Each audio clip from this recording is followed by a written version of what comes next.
Yeah. Red Bull cans in the woods. That's one of the one places we've been hunting. The group of guys takes Red Bull cans every single morning, and at the base, there's like a stack of them at the base of the tree. It's like, pick it up or drink it in your car. You don't have to carry your Red Bull with you.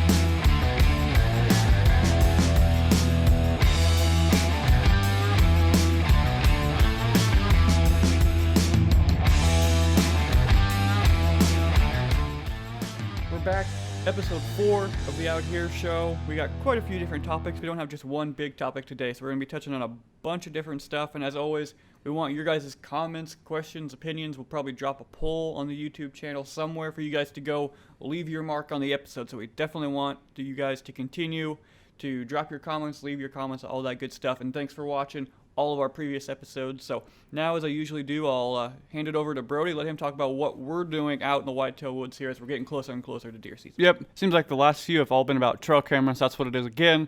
Going out checking trail cameras this weekend, seeing what bucks are on public land, seeing if the spots are kind of living up to what we think they are based off our scouting, or if the cameras aren't showing us what we want. So got a few cameras to check this weekend, taking inventory there, and then just solidifying our plans for hanging stands here in about a month. Yeah, just trying to gather more intel before the season, so we know once the season starts what spots we want to hit first, hopefully capitalize during the early season, as we think we have quite a few good early season spots. So speaking of trail cameras, that's the first topic that we're going to talk about. I don't know if you have seen this. I've seen it in quite a few different places over the last week or two, but Arizona passed a ban on all trail cameras starting in 2022.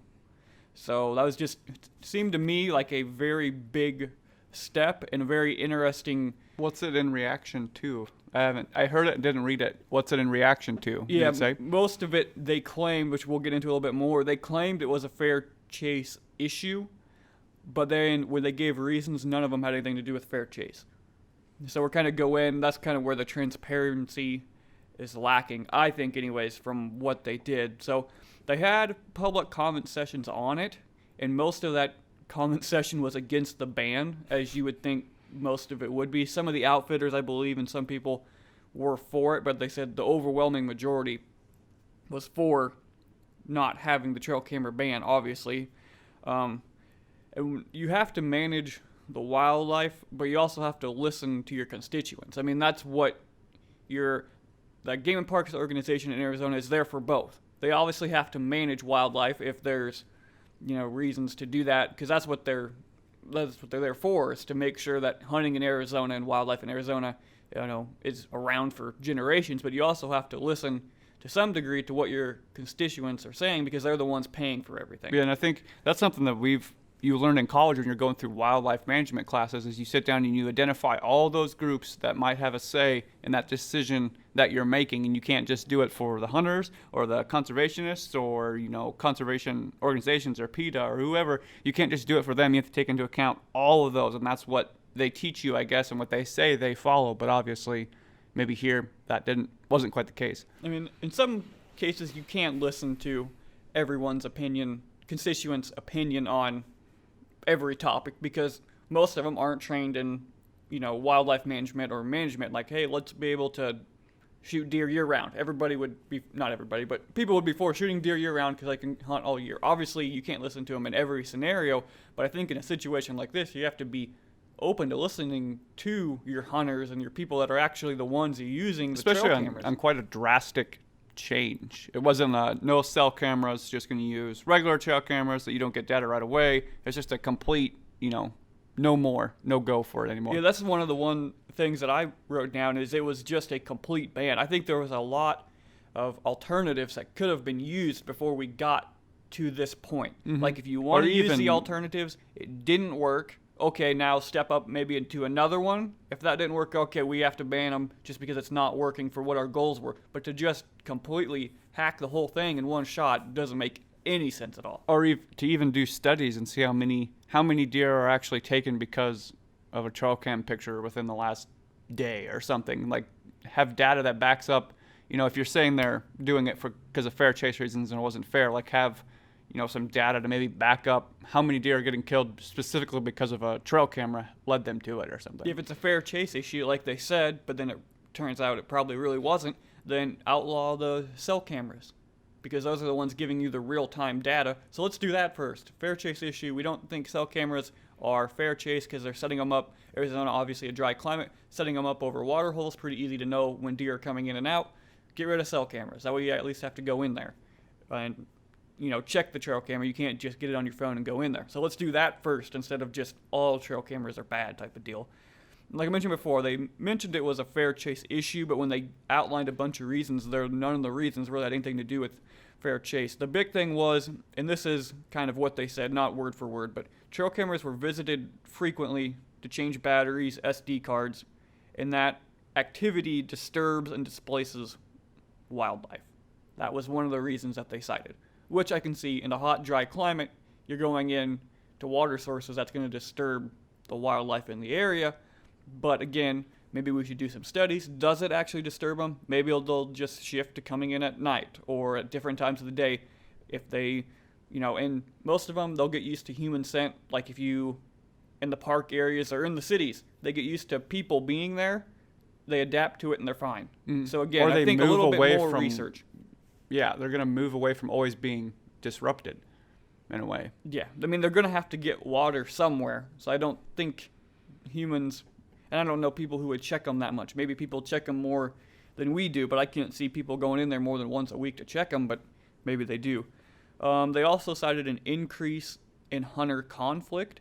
And when they had the open comment section, there's people that said they had no idea where that statement was coming from because they haven't had any they haven't had any run-ins with people putting trail cameras up or trespassing or doing anything like that. Does that mean stealing, like people stealing each other's cameras or trespassing, and they're getting them on camera, which isn't that a benefit of the trail camera? Mm-hmm.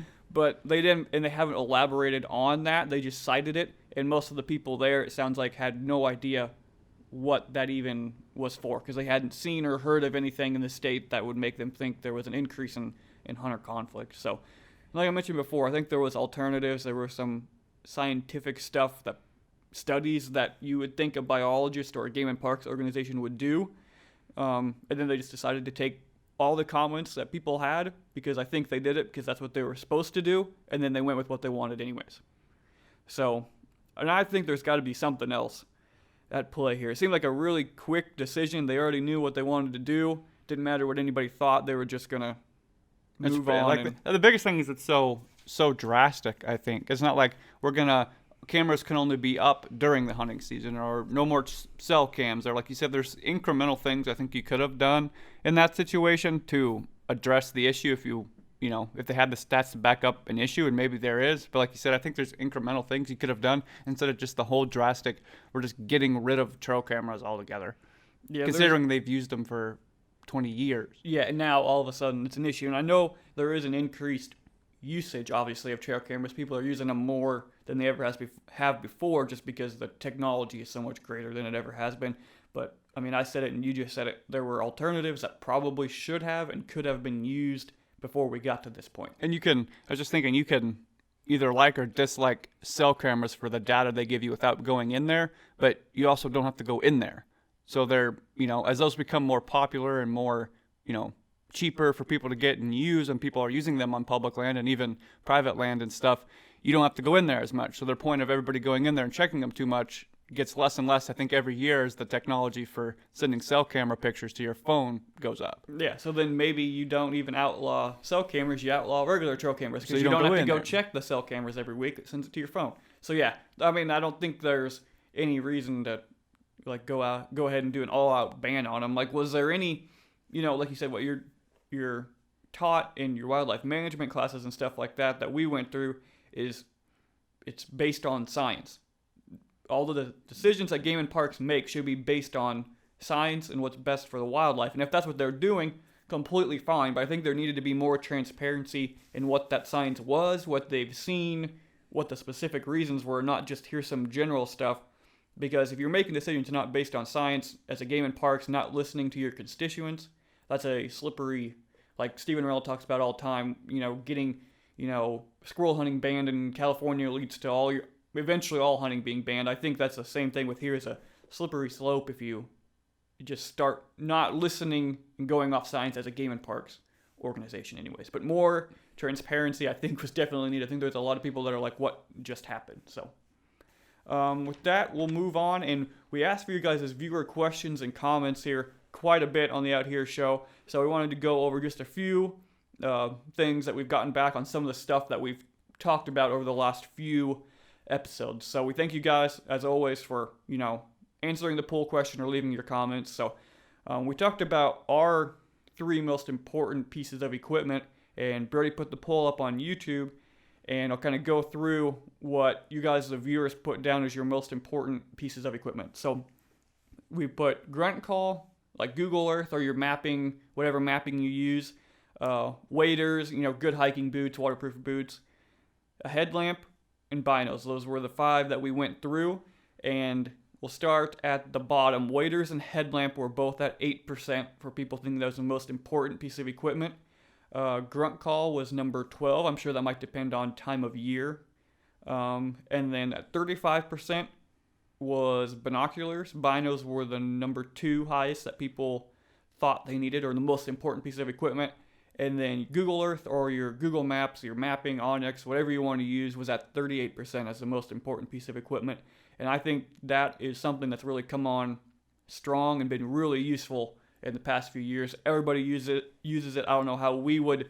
It'd take a lot more scouting than even the scouting we do now to find our spots if we couldn't narrow it down and get an overall view of what you're looking at, especially on larger properties, just to see what you're even looking at, where the best spots are. You'd spend a lot of your time in spots that weren't even good if you didn't have some sort of aerial imagery to look at, I think. Yeah, and I mentioned something to you before this started. Is like, what did we do before you had that to look at? Because we use it all the time. Every single time we go hunting, I'm pulling up my map probably 10 times plus during a hunt. And even like you said, scouting, figuring out where you want to go, where you're at when you're walking in, all those different things that you didn't have, just at your fingertips, prior to. And we'll move on. We talked about what our top 3 favorite shows were growing up, so I just wanted to run through a few that people wrote down. Jackie Bushman came up quite a few times in the comments as one that people watched quite a bit. I kind of remember that one. I've never really watched that one all that much. Real Tree Monster Bucks was definitely one that people left a comment on. We got another person that liked Gun It with Benny Spies, so we're not the only ones on that one. And then Crush with Lee and Tiffany was another one that came up quite a few times. So those were the ones that people were watching for their top 3 shows that they watched growing up.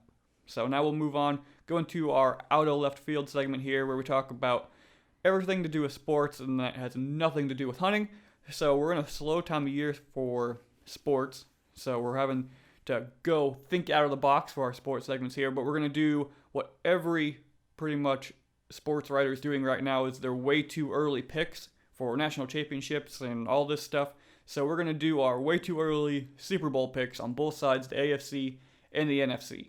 So I'll start. We'll do AFC first. I think, and I hope, the Buffalo Bills make it on the AFC side. So that's who I'm picking into. I don't know if I'm picking as much as I am hoping that they're the ones that make it. It's probably either them or Kansas City, I would imagine. And I hate to see, not that I have anything wrong with Kansas City, they've just been there a lot. Let's hopefully have somebody else in there. Is that who you think, or who do you think on that AFC side? Yeah, I'd agree with the Bills. I was rooting for them last year as well. I don't have anything against Kansas City. They've just been in there a couple times, and they played terrible last year in the Super Bowl. So, yeah, I'd go with the Bills as well. I think Josh Allen's a pretty good quarterback, and I think that's what's going to put him over the edge. They were there last year, got some experience being in the playoffs and being in that situation. So I think they'll probably take the next step, and I think they're the team that can challenge Kansas City. I'm trying to think of the other teams that were in those final 2 games, but I can't think of them. The Browns are over there, which they could, and they'll be good again, I think. They challenged Kansas City a little bit last year. But, I mean, there's the division with, like, Tennessee and the Colts. They got Carson Wentz now. So I think they could be a playoff team, but I don't think they're probably a Super Bowl team. Mm-hmm. But other than that, there wasn't too many I thought were real high on that side. So that's who I was going with. Hopefully the Bills. It'll probably be the Bills or Kansas City. Or the Browns, probably. It'll probably be one of those 3. Well, the Steelers are there with the Browns last year, but then they dropped way off and lost like 6 straight games. And the Browns arguably were playing better than they were. And are set up better to play this year better than the Steelers did. Yep. And then I went through and I looked up all the NFC teams, and there's really only one. It's Tampa Bay's the only good team on that side. I mean, someone might get them, but I don't think. Who else is sadly. on that side? Oh gosh. Because the Saints don't have a quarterback Saints anymore. don't have a quarterback and they're the only ones that anymore. pushed them last year. The Skins, as I'm going to continue to call them. Yep. Washington, they arguably played the Tampa Bay the best in the playoffs, and they could do it again. Their wild card is the quarterback situation. Yep. They've got the team, but is Fitzpatrick good enough? The Cowboys, people say, with Dak being back, could be a team that pushes them, which I don't know who I'd root for. The Cowboys or Tom Tampa Brady Bay, again. yeah. I'd probably root for the Cowboys just so Tom Brady didn't win it again. Yep. I root for the Cowboys to make it, and then the AFC team could beat them. Yep. I'm trying to think who else is over there. Packers, if Aaron Rodgers plays, who knows Yeah, how but much motivated they he's don't going to be even if know he how to plays. run the ball. They're just running into the end zone. Yeah, and that situation's all screwed up. How much is he going to try? There's nobody else in that division. Kirk Cousins can't seem to make it over the hump for the Vikings. Detroit sucks. So, because I looked and I'm like, that sucks because in Tampa Bay has everybody back. Baltimore on there on the other side? Yeah, they're on the other side. So they could be a push on the other side. But yeah, I have Tampa Bay and Buffalo. Sadly. Yeah, there's just nobody going to... There's nobody... Without Drew Brees over there, there's just nobody over there. Tom Brady just bounces to whatever AFC, NFC is easier. Now he leaves the AFC, there's nobody in the AFC, he comes to the NFC, and now there's nobody there. Was it the Packers that played the Buccaneers, right? That was the final game? Yeah. Yeah, so it was the Packers, which could get there again. You don't know how... 49ers. They always... They're on that side. Yeah, Maybe. Packers always choke. Skins played them well, and then Saints did, but they don't have Drew Brees anymore. Yep. Oh, yeah, they don't have a quarterback really at all. No. Taysom Hill or And he could do Jameis fine, Winston. you just don't know. He's not Drew Brees, though, and they couldn't do it with Drew Brees. So now we want to take a quick shout-out to let you know how you can support the show. We don't have sponsors, and we want to keep it that way. Let's just say what we want to say, talk about Tom Brady, and say how much we don't like him. So the best way to support the show is to go to our website, whitetailinstinct.com. Check out all our apparel. We're adding a bunch of stuff. We're adding new stuff all the time. We have sweatshirts, t-shirts, a bunch of different designs there, and more to come. So head over there, find something you like, and support the show. That way we don't have to use sponsors. We can say what we want. So we'd appreciate it if you guys would go over there. Again, that's whitetailinstinct.com. So now we'll head to our next topic, which I think is really interesting. I think people will get a good kick out of this. If you hunt public land for whitetails, even turkeys, most of this stuff has probably already happened to you. I think you could probably hit all. I got 13 of them. 13 things that other deer hunters despise you for on public land. I think, like I said, if you hunted 1 year in public land, you might be able to hit them all and knock them all off your list real quick. This was a realtree.com article, so we'll just walk through them. We might discuss some if something's happened to us and just talk about them, how much we don't like them. So we'll start with number 13, and I don't know if these are in order of greatest to worst, worst to first. I don't know. They just put them in 13 in order. I don't think they're in order, so we'll just start with 13 and go from there.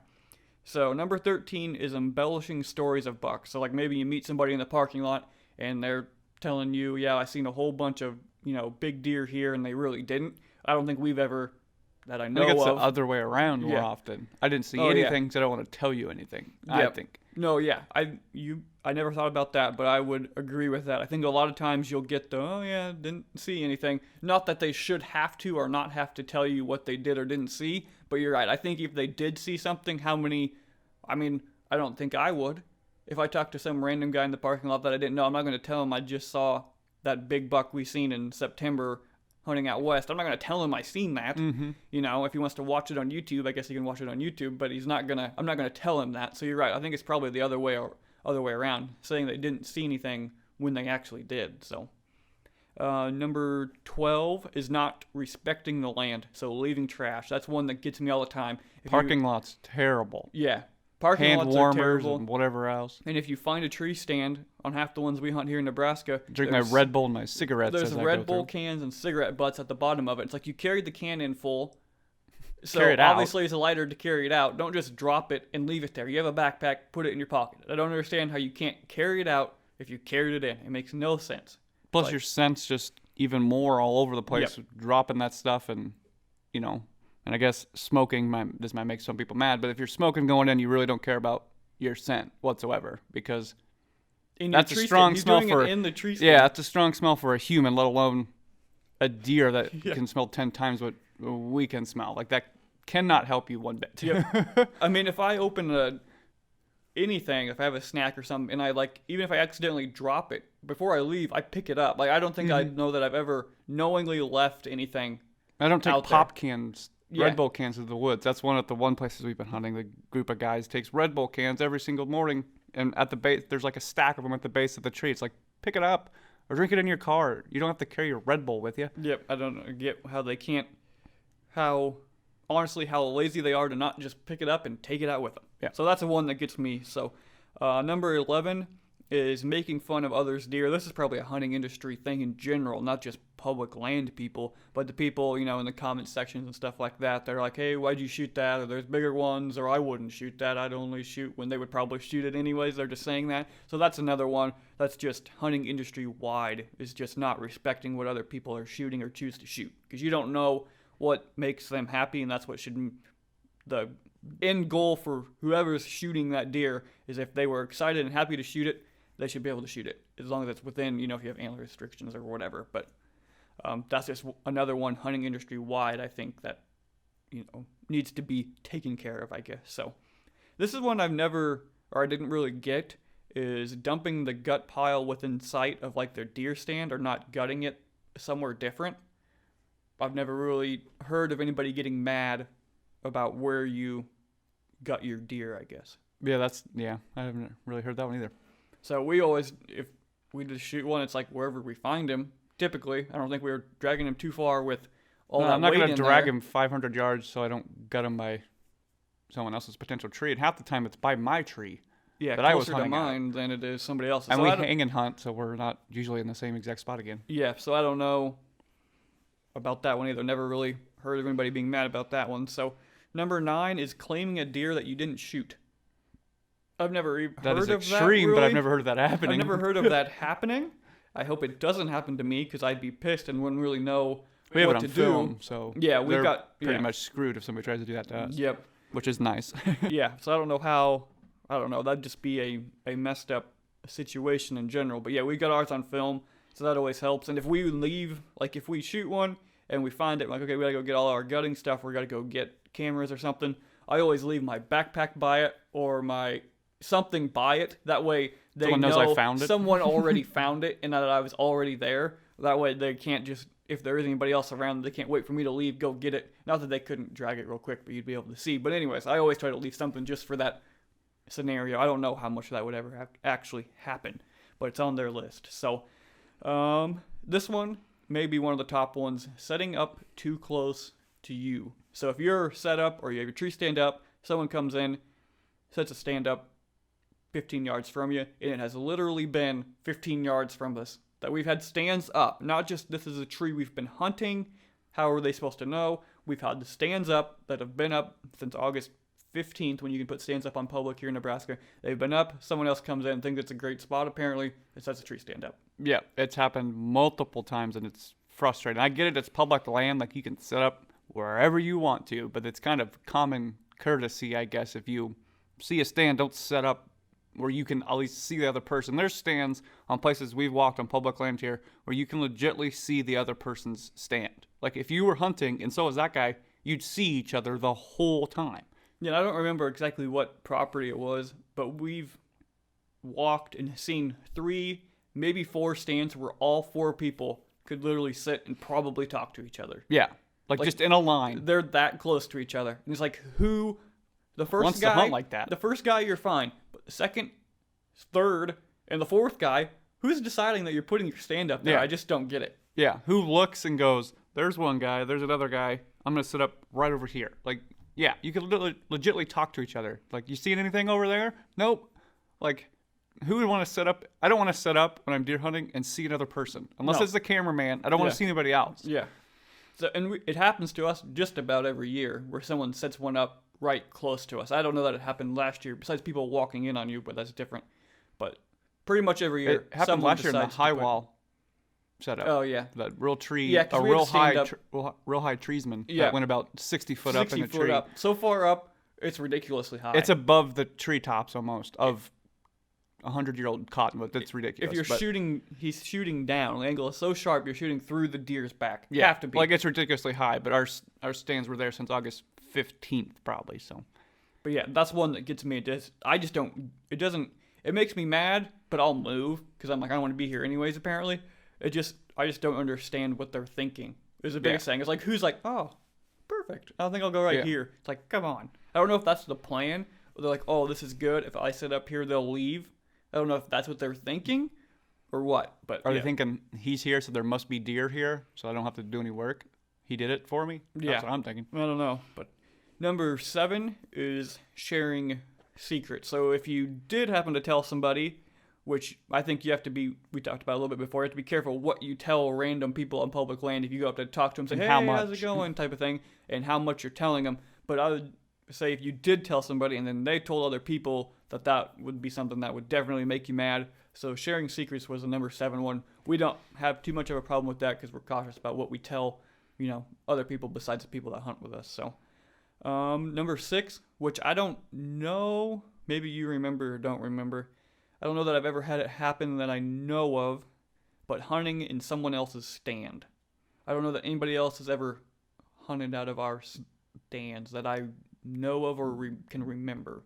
I don't think so. Not that I can. We've never showed up. We usually get there pretty early above everybody else. So yeah, it's usually we're beating everybody else in there. We've hang and hunt so many times now that we don't usually go back to permanent stands. It would have had to have been earlier on in our public land hunting career. And we take them down during rifle season, so people can't get up there. But so I don't think we've had anybody hunt in someone else's stand. But I know of people that just hunt in other people's stands when they feel like it, which would make me mad. But also, some of them leave them up year round, so they kind of, that is what it is. But I don't think you should be able to. Again, it's public land. It's there. It's open to the public. There's a stand. Technically, it's first come, first serve. But I think the public land hunting etiquette is that you shouldn't probably hunt out of somebody else's stand. I don't think you didn't put the stand up for somebody else to hunt it. You put it up for you to hunt out of it. Like you said, anybody can sit there. Like that's the rules. But it's like, etiquette-wise is, you didn't set that tree stand up for somebody else to use it. Like I didn't buy my car for the neighbor to use my car. I bought it so I could use it. Yeah. So we don't know that someone has. Maybe someone probably they could have. We weren't there. But now we do hang and hunt so much we don't leave the stands up. And we usually take our sticks in and out. So that's when we keep people from doing that. Is the tree stands stay up and then we haul our sticks in and out with us. So it's less weight. Way easier to haul sticks than the sticks and stand and just leave the stand up. So then somebody would have to have sticks too. And if they want to go through the work of bringing in sticks and climbing up there, then I guess more power to them. Let's see. Moving on to number 5 is sabotaging someone else's hunt. So stealing cameras or stealing tree stands. But I think you could also put in walking by you at 9 o'clock in the morning as sabotaging someone's hunt outside of the stealing cameras thing. Yeah, being courteous, it kind of falls into all of them. But being courteous, like if you're going to go scouting during the season, in-season scouting, which is important, we've done it. Don't do it at 8:30 in the morning when you know people are still hunting. Like do it at noon. If ours are so small, public lands here, we can drive past the parking area and if we don't see any cars then we know we're good to go. So it's like don't try to be courteous. If you know somebody's in there, don't be walking in at 9 o'clock to do it. Do it in the middle of the day. In October, on October 10th, there's not going to be probably anybody hunting. Yeah, I have no problem with people doing in-season scouting. No. Like I said, we do it. If they bump a buck, he's probably going to be back or we'll find him somewhere else. Yeah, it's not about the in-season scouting. It's about doing it underneath me while I'm hunting. It's the what time they're doing it. And this year for you, they didn't decide to do it until August 28th through November 15th, like the best times of year. That's when everybody wanted to do their in-season scouting at 8 o'clock in the morning. Yeah. I hunted that same property back by the high wall 3 times in a row, and every time somebody walked underneath me. One time they didn't even see me, which is ridiculous. But they didn't even see me. Yeah. They just kept walking. They weren't even hunting. I don't even know what was going on. The other guy just walked in and turned around and walked out at 9 o'clock. I don't know what he was doing. It's just like, what are you doing? It's public land, so again, you can go on there whenever you want. But like you said, common courtesy and etiquette says let's try to be courteous to other people, and we try to. It happens. If you're turkey hunting, we've bumped into people. Deer hunting, bumped into people. But we try to turn around and get out of there. Give a wave, give a polite, nope, my bad, I'll get out of here, you're here first, kind of a thing. Yeah, it's just And sometimes, like, that guy that walked into you, the high standsman, we call him now, if he was an out-of-state guy and he had to get in there and get his stand down because he was leaving, and it was 9 and he had to, fine, you have to. Sometimes you can't, like, wait till 11 because he's got to get home. That's not what we're talking about. It's just the random stuff when you don't have to do it, but you're doing it. And it's like in a conversation, too. If that guy walks quiet. I heard him coming for 2 minutes before he got there because he wasn't even trying to be quiet during the season. So, like that, if you coming in, like you said, you have to grab it or you're leaving or whatever, and you're going to grab it, have a conversation with me quick. Like, you don't got to yell, but, like, whisper, like, hey, I got to leave. I'm out of state. I got to take this down. Perfectly fine. I wouldn't have no problem with it. Sometimes in those situations, conversations help. Or if you're like, crap, try to be quiet, but then go, crap, I'll get out of here. So sorry. Like, that'll do a lot to smooth over the situation. If we've walked in on people or seen someone, it's usually a, polite wave and then like, we're going this way. So we turn around and, like, leave. Yeah. And then if that happens, like, okay, I mean, dang it, but, you can still sit there because you still feel like you're still good.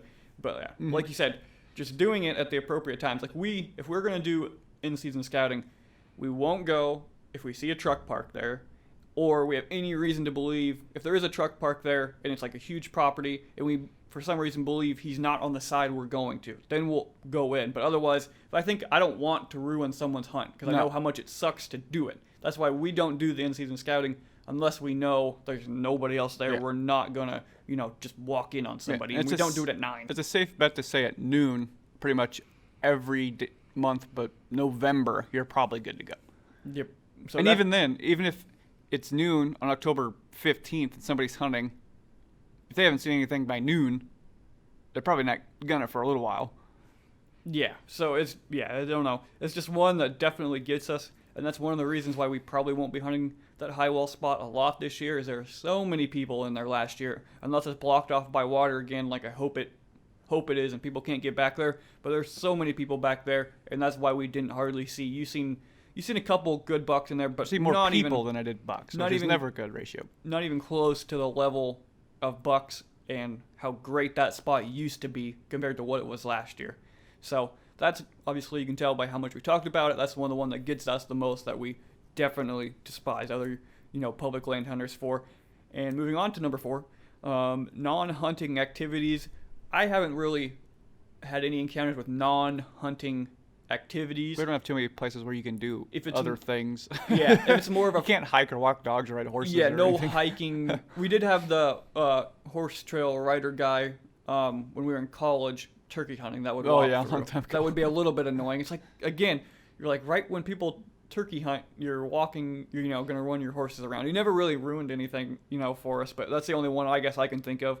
We don't have like big forest trails or anything like that here in Nebraska. The camping spots may be kind of a turkey hunting in some of those lake type situations, but even then, there's certain areas where you hike and we don't go, and they don't go up to the other spots. Number 3 is kind of with number 5, what we talked about already. It was like a failing to watch the clock scenario. So shooting before legal, after legal, obviously illegal. So that's definitely not good. And then their entry and exit time, what time they're walking to their stand. You had a guy that was walking in right before you just about got a shot at that buck, but I don't even know what time it was, but he was just walking into his stand. Yeah, daylight enough. There was a doe actually about 15 yards from me, or a deer. I don't even know if it was a buck or a doe, but a deer that he bumped out walking in like way after. Said he got up late.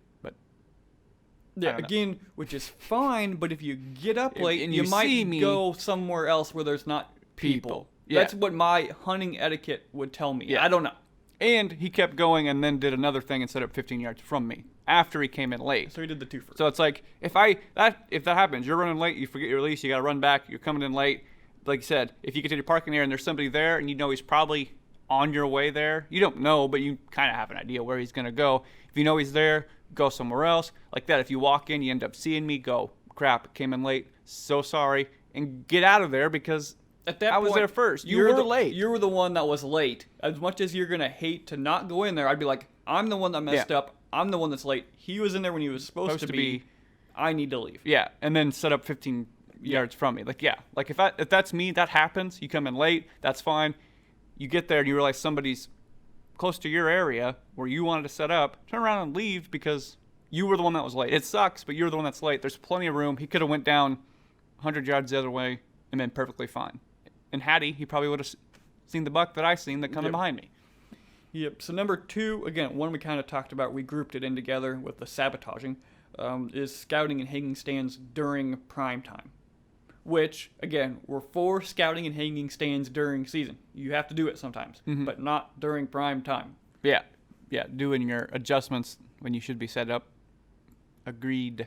And the number 1 that they had, again, I don't think these were in any particular order, but they have walking loudly to your tree stand, being able to hear other people. So I've never had any circumstances where I've heard other people, talking or yelling, really. I don't think that I can remember. Maybe I have. But the walking loudly to your tree stand, and usually the people that are walking loudly to their tree stand are the ones that seem to be coming right at you. And are late. they end up right at you anyways, and they're, like you said, they're late, they walk loudly, they're not cleaning up their trash, they're coming in at prime time, and they set up right next to you usually. Yeah. You don't get just one, usually, it seems like. You usually get a couple thrown in there. So those are some of the hunting, ethic things, I guess. That was a realtree.com article that had those on it. So it's just a hunting ethics thing. I think, obviously everybody's ranges in different spots. Some people care more about certain things, like we, the sabotaging someone's doing that stuff might be more considerate than other people. It's just how it is, something you have to deal with. But if you're listening and you do some of these things, you might realize that other people don't like it. Or some of you might just be nodding your head going, yes, this happens to me all the time. There's nothing we're going to be able to do to stop the people that do it, I guess. So that's where we'll leave that one, but I thought it was kind of interesting to see what other people didn't like, and I agreed with most of them. Some of them we haven't had any, real run-in with. So with that being said, we'll move on to our top 3, which is related to that. We're just going to rank our top 3 things that we despise other hunters for. Despise is a strong word, but don't get annoyed with that other hunters do on public land when we're whitetail hunting. So my number 3 is hunting out of someone else's stand. Like I said, I don't know that that's ever happened to us that I know of, but if I walked in for some reason and there was somebody else there, or I could tell that somebody else had been in my stand, I would be pissed. Yeah, I think for me it's just do your own work. Like haul your own stands in there, do your own work, do your own pre-scouting, preseason stuff. Like just do your own work. Don't mooch off somebody else that put that stand up there in there, that took the time maybe off work or bought the stand and used their money to buy the stand and use their time to take off work to drive there to do the work and just mooch off somebody. I think it's kind of the point of that one for me. Yeah, so that was my number 3. Like I said, I don't think it's ever happened that I know of or I've ever encountered it, but I just know if I walked in and there's someone else standing up there and I was like, I would just be pissed. I don't even know what I'd do. But yeah, that's my number 3. I might pull one of those other ones and sit right next to it. Yeah. Like Probably fire wouldn't be with the fire. nicest thing to do. But yeah, my number 3 is stealing stuff. I've never understood walking through the woods, seeing a trail camera and saying, I'm going to take that. Again, that's somebody else's money. They worked for that. And you're just going to take it because you're a terrible person. I mean, yeah, if you steal someone else's stuff, you're a terrible person. You broke the law. Yeah. Don't steal somebody else's stuff. We've walked past hundreds of cameras in the woods. It's never crossed my mind to take it. Like, even if they're up and you have a viewer and you want to look at the pictures, go for it. I don't care. Look at my pictures before you steal it. Yeah. Open it, look at the SD card, look at the pictures to gain information, put it back. Yep. Don't steal someone else's stuff. I never get that. We've had them stolen before, and it's just like, what kind of people are you that you're stealing somebody else's stuff? Yeah, it doesn't even cross my... we think we know who... We don't know, but we've seen the people that we think stole ours that time. Yeah. But it's just like, again, I just don't... Like you said, it's hard to explain, but it's just like what goes through your mind that you think you can just take it. Yeah. Like it doesn't, like you said, never once for a split second even crossed my mind like, that's a nice muddy trail camera. I think I'll take that with me. Never once. I'm like, oh, someone's trail camera. Cool. Keep moving. Yeah. I mean, that's all it is. Tree stands or anything. We found a climber stand that was just laying on the ground right on the trail. Yeah. Just walked right by it. Some people like probably multiple steal it. Trail cameras. It's like, don't steal other people's stuff. It's not yours. Use what's yours and leave what somebody else's. Yep. That's definitely one that I just don't completely understand. So my number 2 was setting up too close. That's mine as well. Okay, whether you're already have the tree stand up, or like you, where you're in there first and the guy's doing a hanging hunt and he's hanging and hunting right next to you. So that's just my number 2. That is just one that would just make me. There's It would make me plenty. mad. No matter how small the public land might be, there's probably somewhere else you can go. If you're in second, we've been in second before. You're too slow. Mm-hmm. Turkey hunting, same thing. Guy was there first. We let him go. He's he there was first. there first. Yeah. He won. Yep. And there's plenty of room most of the time. Talk to people. There's plenty of room. Set up somewhere else. Yep. Whether you're first or second. Yeah, that's the thing too that makes no sense to me. He was there first. To me, it's common sense. That simple. Yeah. And if I wanted to be there first, I could have got up 30 minutes earlier. Yep. I decided sleep was better. Yep. Or he Whatever. beat you to the hanging hunt spot you thought was great. He beat you to it. Go find somewhere.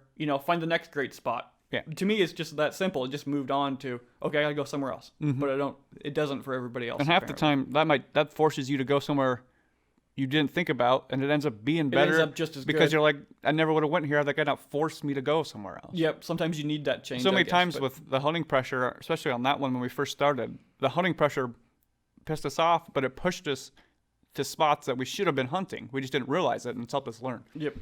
You want to do your number 1? They might be the same. Yeah, this one's maybe more of a Nebraska thing, and I'm not sure if this rule applies everywhere. I think it applies in Iowa maybe too, but not taking your tree stands down. So some reference here in Nebraska, you can put your stands up on August 15th, right?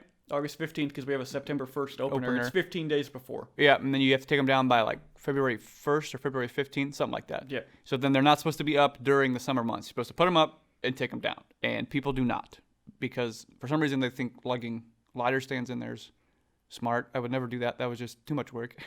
Yeah. But they don't take them down, and I think you talked to the conservation officer in the area on that one piece of public. I can't remember how many he said he took down. 30 plus stands On one, on only a, on on one a field side. edge. On a field edge Yeah. on one side. 30 plus stands on one side on a field edge, and it's ridiculous. They did not take them down, and it's crazy. Yeah. Take them down. Again, Follow it's the a rules. rule that everybody else is following, so they should have to too. Yeah.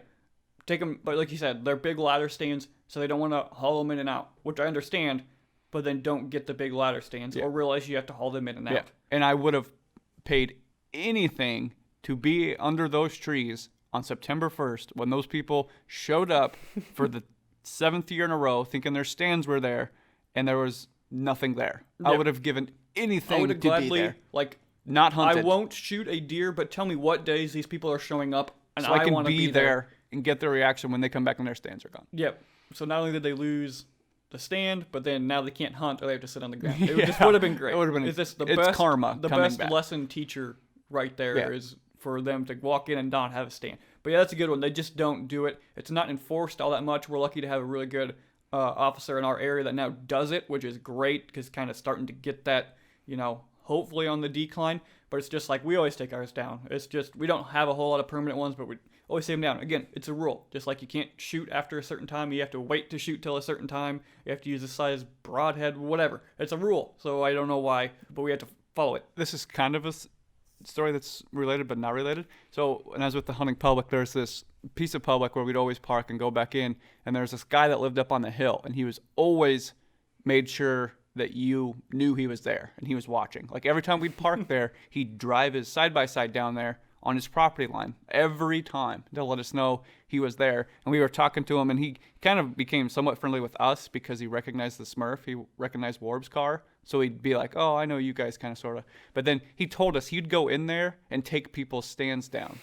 Like he'd see them, he'd just go in there and take them because like 2 years ago, one of his stands were stolen off his private or something. So now every year he just goes in there and takes people's stands down. I'm like, that's kind of crazy, you grumpy old man. But Yeah. that's kind of related, kind of not related, but it's kind of a funny Yeah, story. you get a lot of that, and I wonder if some of it is marking their spots.